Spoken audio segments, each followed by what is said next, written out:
Part 1. The Infinite Mirror. There is a silent assumption that anchors your sanity. It is a belief so fundamental that you have likely never questioned it, not even once, since the day you were born. It is the belief that you are unique, that the specific combination of memories, scars, thoughts, and DNA that makes up you is a singular event in the history of the cosmos. Your ego demands this to be true. Society is built upon it. We have one name, one identity, one life. We navigate the world with the absolute certainty that when we look in the mirror, the reflection staring back is the only one of its kind. But modern physics has a different story to tell. A story that doesn't care about your ego, your philosophy, or your comfort. It is a story written in the cold, hard, unforgiving language of mathematics. And if the calculations of modern astrophysics are correct, your uniqueness is not just a lie. It is a statistical impossibility. What if I told you that reality is not a finite room, but a hallway of infinite mirrors? What if I told you that out there, in the pitch-black void of the cosmos, the laws of probability have already recreated you? Not once, not twice, but infinite times. This is not science fiction.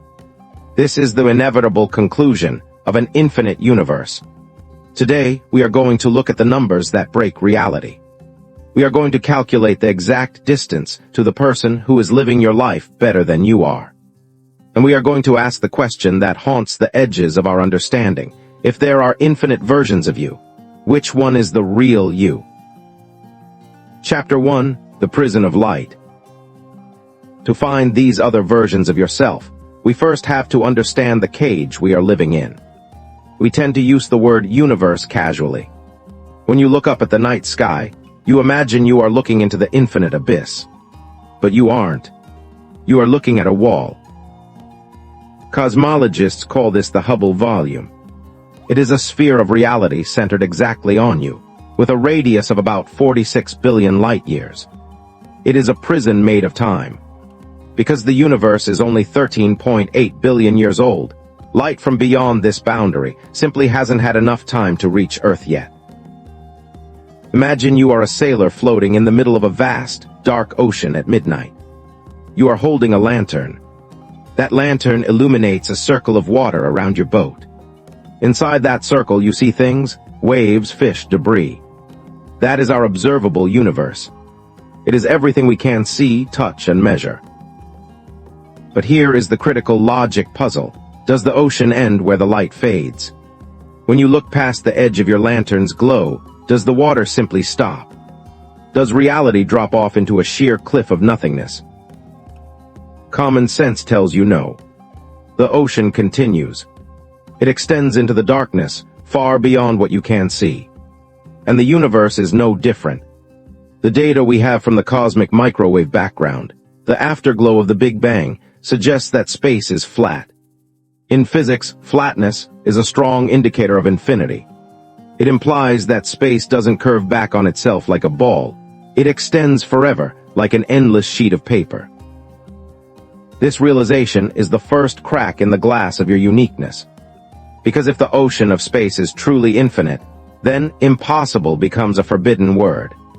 In a finite world, unlikely things happen rarely.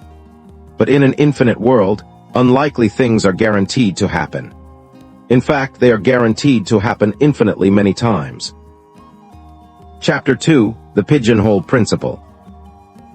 To understand why your doppelganger is inevitable, we don't need advanced telescopes. We just need a simple concept from discrete mathematics called the pigeonhole principle. It works like this. Imagine you have 3 pigeonholes, but you have 4 pigeons. You must put the pigeons in the holes. You can put one in the first, one in the second, and one in the third.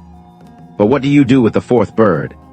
Logic dictates, with absolute certainty, that you must put it into a hole that is already occupied. You cannot avoid repetition. When the number of items exceeds the number of possibilities, a pattern must repeat. Now, let's scale this up from pigeons to people. You are not a magical entity. You are a collection of atoms. A very specific arrangement of protons, neutrons, and electrons occupying a volume of space. Quantum mechanics tells us that there is a limit to how much information can be packed into a human body. Because particles can only exist in a finite number of quantum states, spin up, spin down, position, momentum, there is a finite number of ways to assemble a human being. Physicists have actually crunched the numbers. Within the volume of a human body, the number of possible particle configurations is colossal. It is approximately 10 to the power of 10 to the power of 70. It is a number so large that if you wrote it out, the zeros would fill the solar system. But, and this is the most important, but of your life, it is a finite number. It is not infinity. Now look back at the infinite universe. Think of the cosmos as a relentless dealer in a casino that never closes. The dealer scoops up a handful of matter and deals it out into a volume of space. Sometimes it creates a rock, sometimes a cloud of hydrogen, sometimes a star, and sometimes it creates a DNA helix. Because space is infinite, the dealer never stops dealing. It has an infinite number of tries. It keeps shuffling the atomic deck, dealing hand after hand, for trillions of light years across eons of time. Eventually, the dealer runs out of new combinations. The math forces the hand. The pigeonhole principle kicks in. The universe is forced to repeat a pattern. It is forced to arrange hydrogen, carbon, and oxygen in the exact same sequence that creates your brain, your eyes, and your memories right now. In that moment, deep in the unobservable void, a physical copy of you is born. This is not a spiritual twin. This is a physical necessity. This is the level I multiverse. Chapter 3. The distance to the other you. So where are they? Can we build a spaceship and go meet them? In 2003, MIT cosmologist Max Tegmark decided to answer this question. He didn't rely on philosophy. He relied on density calculations and quantum probability. He derived a specific number, a map to your nearest twin. According to Tegmark's calculations, your closest identical copy is located approximately 10 to the power of 10 to the power of 28 meters away. To grasp the horror of that number, imagine trying to write it down. If you turned every atom in our observable universe into a pen and wrote a 0 on every subatomic particle, you would run out of universe before you finished writing the distance. It is a gulf so vast that it mocks human comprehension. Light has never crossed it. Information will never flow across it. You will never meet them. You will never shake their hand. To all practical intents and purposes, you are isolated. But far away does not mean imaginary. They are there, right now. As you listen to this sentence, they are listening to it too. They are sitting in a room identical to yours. They are wearing your clothes. They have your name. They remember your first kiss. They remember the trauma you tried to forget. And here is where the concept shifts from fascinating to terrifying. Because in an infinite universe, there isn't just one copy. There are infinite copies. Think about the deck of cards again. Before you draw the exact same hand, you will draw hands that are almost the same. This implies that there is a sphere of reality out there where a version of you is identical to you in every single way, except for one tiny detail. This morning, they chose tea instead of coffee. There is a universe where you didn't click on this video. There is a universe where you took the job you rejected 5 years ago. There is a universe where you didn't say the angry words that ended your relationship. This realization carries a heavy philosophical weight. We often torture ourselves with what-ifs. We lay awake at night, wondering how life would be different if we had made a different choice. The level I multiverse suggests that what-if is a lie, because you did make that choice. Somewhere across the void, a version of you is living the life you dream of. They are happy. They are successful. They are with the one that got away. But the coin flips both ways. There are infinite versions of you who are living in absolute hell. Versions of you who made the mistake that ruined everything. Versions of you who are grieving the loss of loved ones who are still alive here. Versions of you who are enduring pain you cannot even imagine. By simply existing, you are part of a cosmic spectrum of tragedy and triumph that repeats forever. You are not an individual, you are a choir singing an infinite song of variations. Chapter 4, The Bubbles of Nothing, Level 2 Multiverse. But the Level I multiverse is, in a way, boring. It is simply more of the same. It assumes that the laws of physics, gravity, electromagnetism, the speed of light are the same everywhere. It assumes that the only thing changing is the arrangement of particles. But what if the rules of the game itself can change? What if the cosmic dealer doesn't just shuffle the cards, but changes the deck entirely? To understand this, we have to look at the birth of our universe. We talk about the Big Bang as a singular explosion. But the leading theory of cosmic origins, known as eternal inflation, suggests something much more chaotic. Imagine the pre-universe as a loaf of rising bread dough. The dough represents inflationary space, a high-energy vacuum expanding wildly, faster than the speed of light. In this chaotic expansion, parts of the dough cool down and stop expanding. When they stop, the energy dumps into matter, and a bubble is formed. Our entire universe, our infinite expanse of galaxies and stars, is just the inside of one such bubble.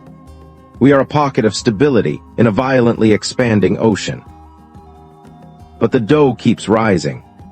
Outside our bubble, inflation continues. It creates other bubbles, other universes, forever. This is the Level 2 multiverse. And unlike the copies in Level I, these bubbles are strangers. String theory suggests that the fundamental constants of nature are not fixed. They are like dials on a dashboard. In our bubble, the dials are tuned perfectly for life. Gravity is strong enough to form stars, but not so strong that it crushes them. Atoms are stable.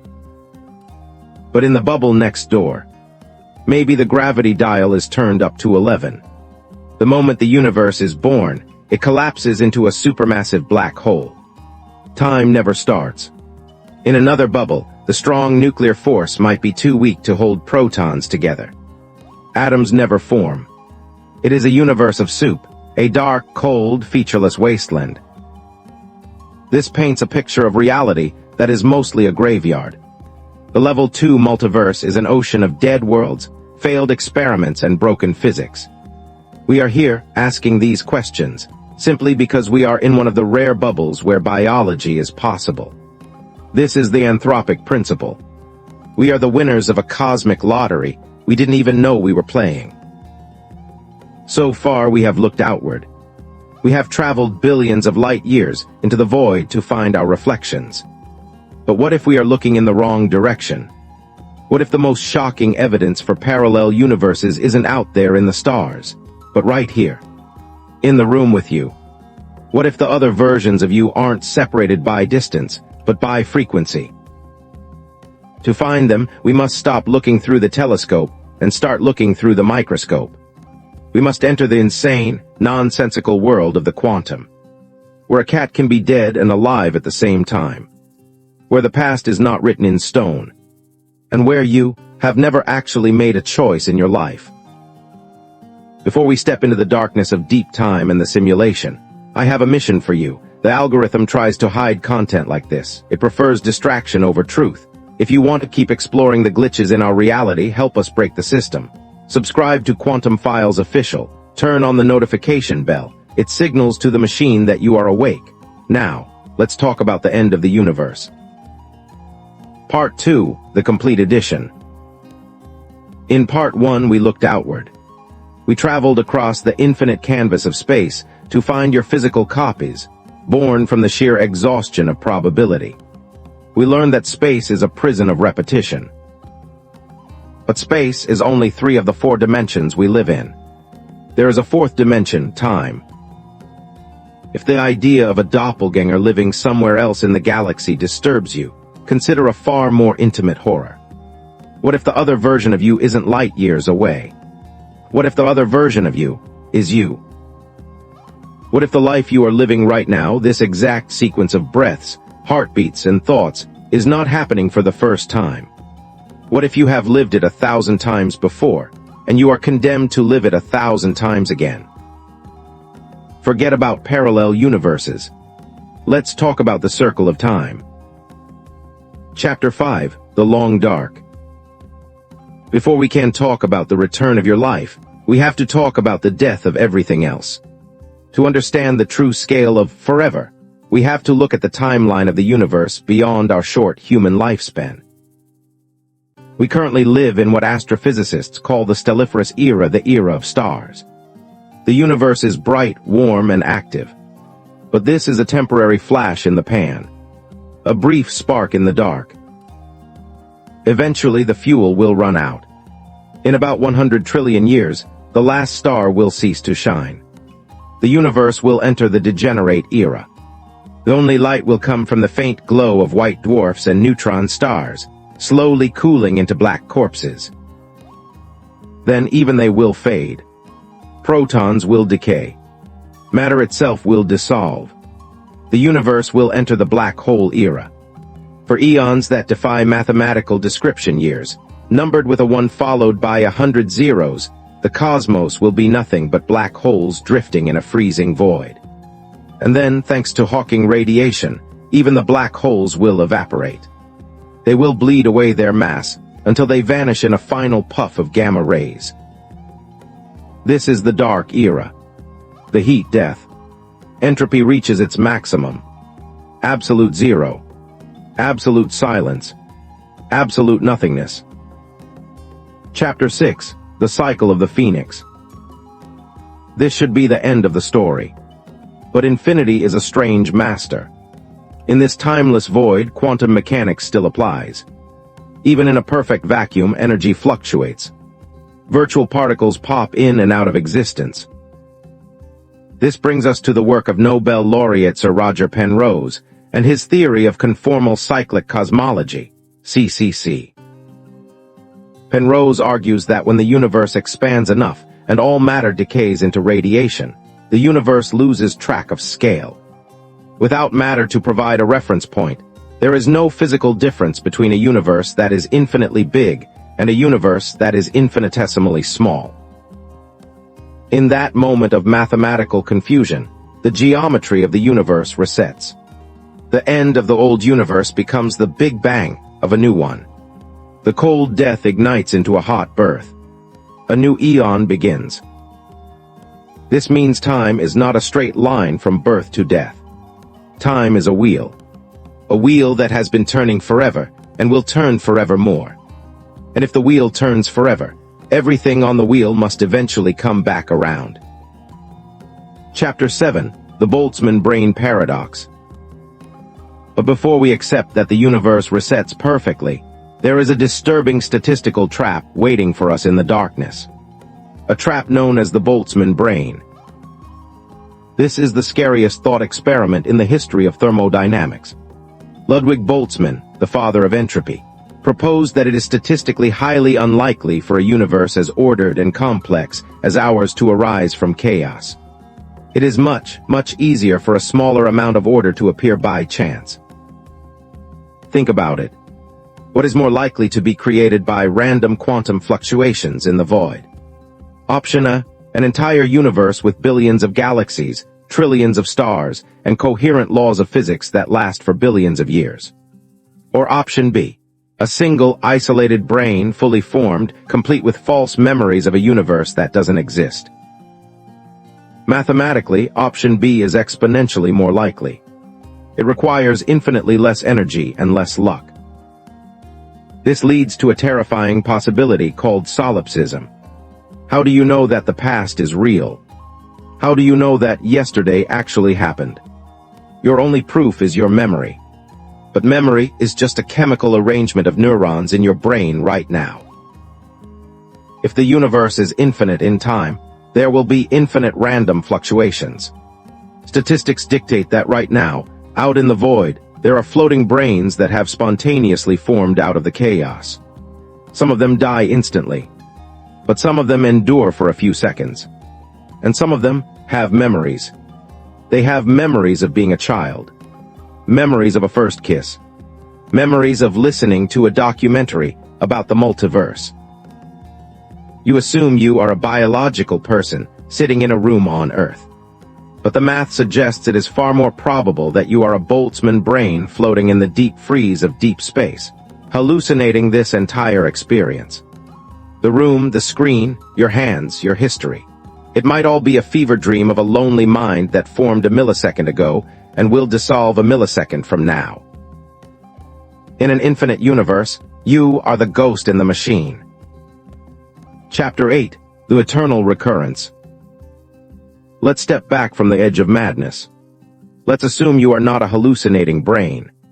Let's assume the universe does physically reset, as Penrose suggests. We return to a theorem proven by the French mathematician Henri Poincaré in 1890, the Poincaré recurrence theorem. Poincaré proved that any system with finite energy enclosed in a finite volume must eventually return to its initial state. It takes a long time. The calculated time for our universe to repeat itself is a number so large it has no name. But forever is longer than that. Imagine a box filled with gas. You shake it. The molecules fly around chaotically. But if you wait long enough, truly long enough, those molecules will eventually, purely by chance, drift back into the exact same positions they started in. Now apply this to the cosmos. The universe is just a very big box of gas. The atoms that make up your body are just molecules dancing in the box. If the universe cycles forever, then eventually, the atoms must come back together to form the Milky Way again, to form the solar system again, to form Earth again, to form you again.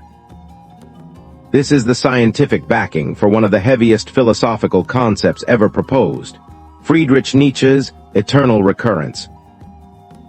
Nietzsche asked us to imagine a demon creeping into our loneliest loneliness and whispering, "This life as you now live it and have lived it, you will have to live once more and innumerable times more, and there will be nothing new in it, but every pain and every joy and every thought and sigh must return to you." This is the ultimate form of the doppelganger. It is not a stranger across the stars. It is you trapped in an infinite loop. You will make the same mistakes again. You will suffer the same heartbreaks again. You will watch this video again. Because in a deterministic universe governed by the recurrence theorem, the script is already written. And the movie is on repeat. Does this thought crush you? Or does it liberate you? If you knew you had to repeat this specific day forever, would you change how you act in the next hour? Perhaps the doppelgangers aren't parallel lives. They are past lives. And future lives. All identical. All you. Chapter 9, The Simulation Argument. But there is one final possibility. One that discards atoms, space, and time entirely. One that renders the concept of distance meaningless. What if physics itself is a lie? What if the infinite mirror is actually a screen? In 2003, philosopher Nick Bostrom published a paper that changed the landscape of modern thought, the simulation argument. It suggests that we are not biological entities living in a base reality. We are information. We are code running on a substrate we cannot see. Look at the speed of our own technological progress. In 40 years, we went from 2 white pixels playing Pong to photorealistic open worlds inhabited by millions of players. If we extrapolate this trend, it is inevitable that one day, civilizations will create simulations so detailed that the characters inside possess consciousness. If that is possible, then statistically, there will be millions of simulated universes and only one base reality. The odds that we are in the one, true, original base reality are less than 1 in a billion. So how does this relate to the doppelganger? In computer science, copying an object is effortless. It costs nothing to duplicate a file. If we are in a simulation, your uniqueness is simply a variable. The simulators could be running millions of instances of Earth History version 2024 EXE simultaneously to see how different variables play out. In simulation A, they tweak the ambition parameter of your character up by 10%. In simulation B, they delete a traumatic event from your childhood. In simulation C, they let you win the lottery. We are not separated by light years or by time loops. We are separated by processors. Your doppelgangers are just other save files. Other iterations of the same algorithm trying to solve the problem of life. This might sound like science fiction, but physics is starting to find glitches that support it. Why is there a limit to the speed of light? In a video game, there is a limit to how fast information can move across the map to prevent lag. The speed of light might just be the refresh rate of our universe. Why does the quantum world disappear when we don't look at it? Video game engines use a technique called frustum culling. To save processing power, the computer only renders what the player is looking at. Behind your back, the world doesn't exist. It is just code. This leads to the final isolating form of the doppelganger theory, the NPC problem. In a simulation, resources are finite. It is computationally expensive to give consciousness to 8 billion avatars. It is far more efficient to simulate only a few thousand real, conscious minds, and fill the rest of the world with philosophical zombies. Beings that look like humans, act like humans, cry like humans, but have no inner light. No soul. Just complex scripts reacting to stimuli. Are you the player? Or are you part of the background texture? If you are a player, then the doppelgangers are just other save files. The architects are running multiple instances of you to test different variables. We are not biological accidents. We are a /B testing data points for a higher intelligence. Conclusion: the architect of meaning. We have traveled from the edge of the Hubble volume to the heat death of the cosmos, and finally into the motherboard of reality itself. We have looked for ourselves in the mirrors of space, time, and code. And everywhere we look, the math tells us the same thing. You are not the only one. Whether it's the spatial repetition of the multiverse, the temporal loop of eternal recurrence, or the iterative copies of a simulation, the idea of the self as a singular permanent diamond is an illusion. We are a chorus. We are a loop. We are a pattern. This can be terrifying. It can make you feel small, like a cog in an infinite machine. But I want you to look at it differently. If the universe is infinite, and if you repeat forever, then everything matters infinitely. Every kindness you show resonates across eternity. Every time you stand up after falling down, you are setting the precedent for the next billion versions of you who will walk this path. You are the architect of your own eternity. If you have to live this life again, make it a life worth repeating. Because somewhere, out there in the infinite dark, another version of you is waiting to see what you do next. If you made it this far, you are not just a viewer. You are an explorer. Don't let the loop end here. Hit the subscribe button and join the collective. Next time we will ask an even darker question: if the universe is a simulation, can we hack it? And this is Quantum Files Official.